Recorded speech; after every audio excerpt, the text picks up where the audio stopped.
we have a place, time, a situation, how you would describe situation. Condition, is it sitting? Is it standing? Is it on the shelf? Is it dusty?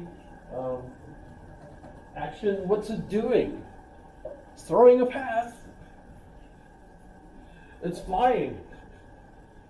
It's slipping out of the hands of the receiver in the end zone. Damn it. Oh, sorry. I didn't mean to say that. Erase that. You get the idea. And passion. What exactly would passion be? So everything that we're trying to describe and the state of knowledge of it includes these things. There's the microphone. There's one over there. How about that? And there's one over there. You guys can all be snooped onto the CIA, whether you knew it or not. I remember I used to work for the NSA. Oh well, forget it.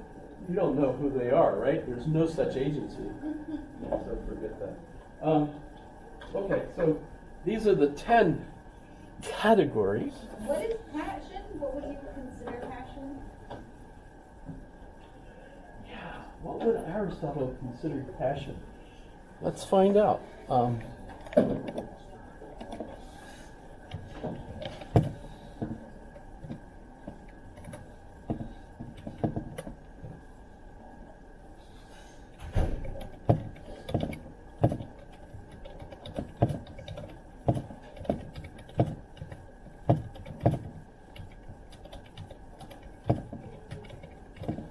thinking, angry.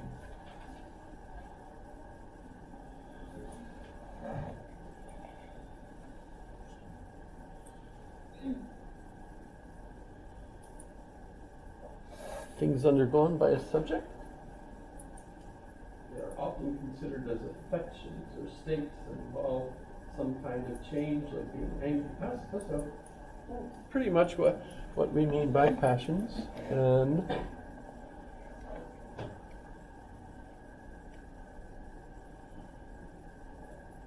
this is ChatGPT. I think it's getting better.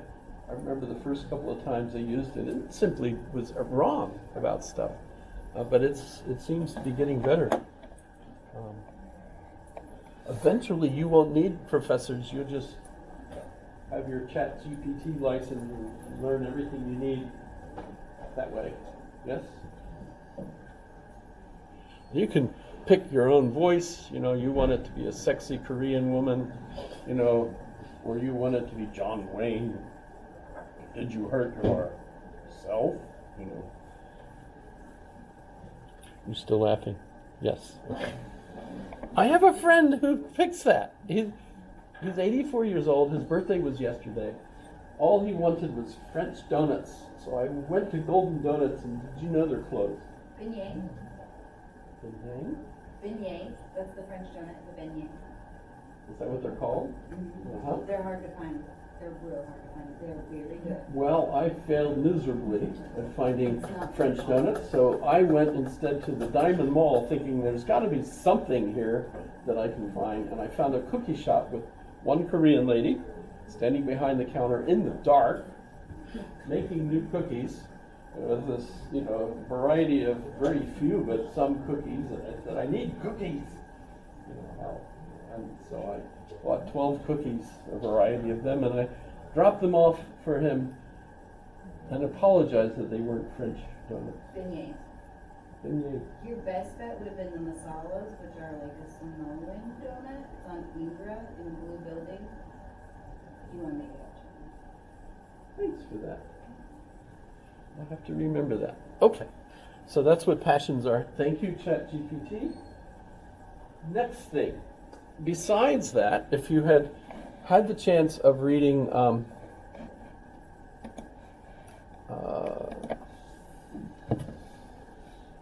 actually, let me go to...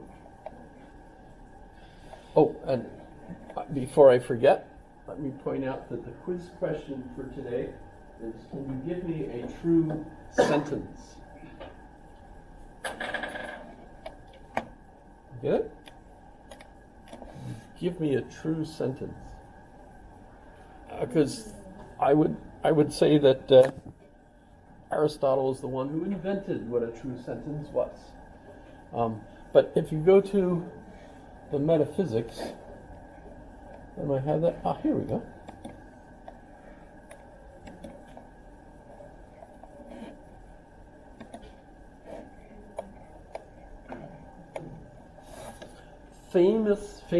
Famous line, all men by nature desire to know, or all men love to know, etc.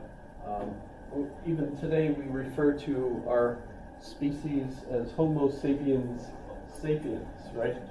So man the knower.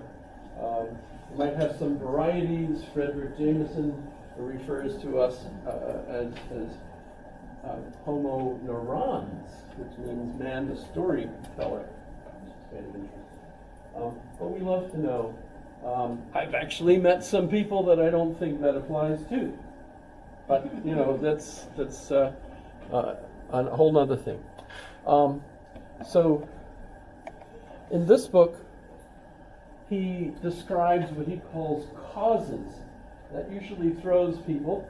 What on earth is he talking about by causes? And so we can go to ChatGPT, and we can say, what does Aristotle mean by... Why does it keep am I misspelling his name? Oh, I'm not capitalizing it. That's the trouble. Mean by the four causes.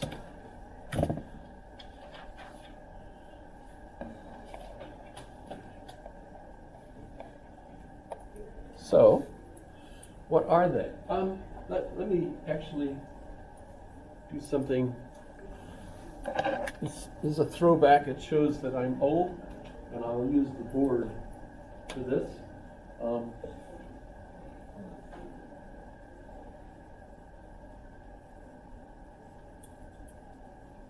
If I were to draw a diagram of Plato's theory of knowledge, I would have two circles. On the one side, I would have material, matter, and on the other, I would have the ideas, the ideal world, right? And we might, by the way, just refer to the view that there's heaven and earth. And by earth, of course, we would mean the whole universe. By heaven, we would mean what would we mean by that? But you'd have two circles, and you could draw like lines from the ideal world to matter, and basically say that just as the sun shines on the world and lights up the world for us so that we can see things, the ideal world kind of does that to our soul, so that we understand the things we're in, because the ideas shine on them. There's kind of that interrelationship between them. With Aristotle, you don't have the ideal world. All that is matter. But matter is split up into four different categories, if you will. And the one is matter. And matter is the what of something. What makes it up, right? Then we also have the form, which could also be called the idea. And so for Aristotle, he does call it the idea, but what he means by it is the shape of the thing. So the shape of a thing. It's, the way the table is, the measurements and stuff, of the thing. That's the form. And so all matter has to have form. And then you have the efficient cause. Am I using the same terminology over here? So the form will call, notice, hydros, which means idea, right, or ideas. And then you have the efficient cause, okay? And what is, so the form is the, so what is that? Okay, so matter is actually of which, a thing is made. The form is the into which a thing is made. The efficient is how or by which a thing is made. So it's essentially the agent, the process, how something is transformed from its previous shape into a new shape, right? Now, what's the process by which, you think of, building a house. You start off with an empty lot. The digger comes, digs a big hole. They put in the materials for the basement or however they're going to do the foundation, and they bring raw lumber, which is lumber, right? But it's transformed by the efficient cause of the workmen who start building the house.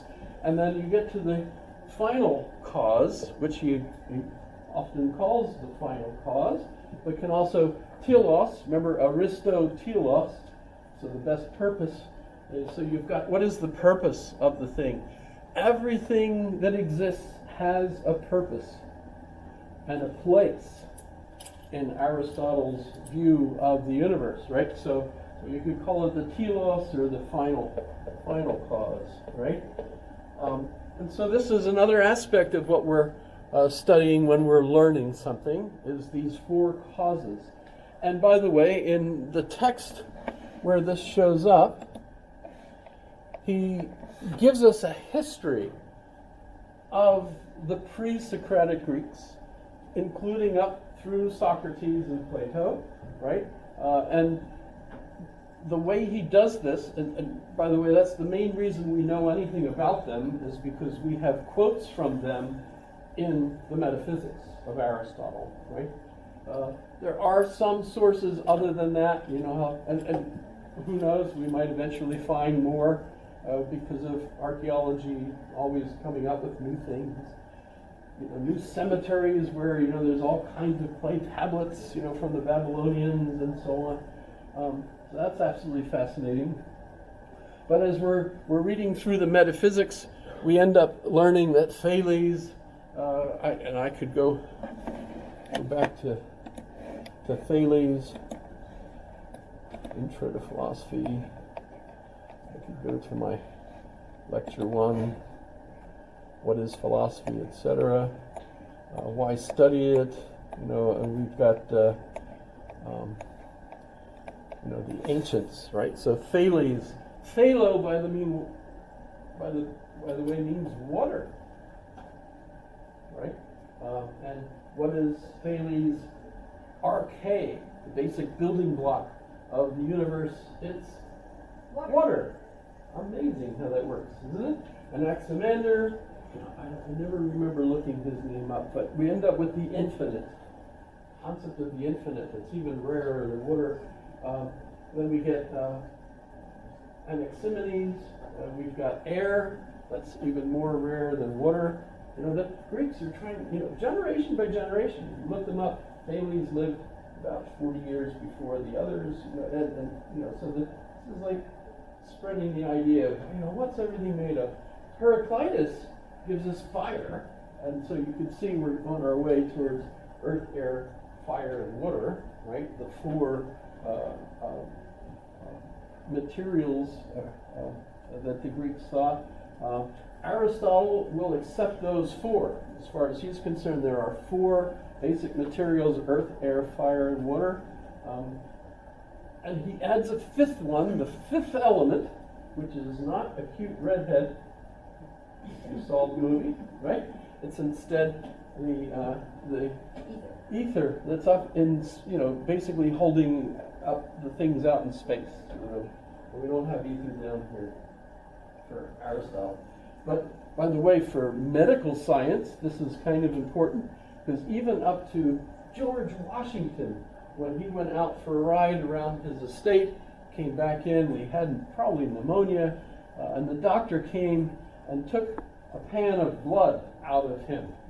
What was, taking blood out of someone, bloodletting. What was that for? Anybody know? Anybody in medicine? Nurse, do you take blood out of people anymore? You do. Not in that way. Not in that way. Out with a big pan.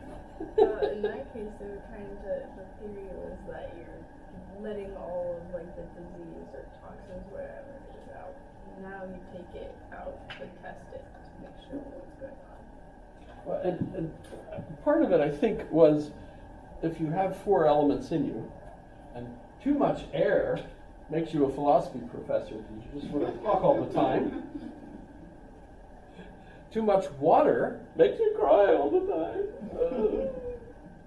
Because you're leaking, you've got so much water. Fire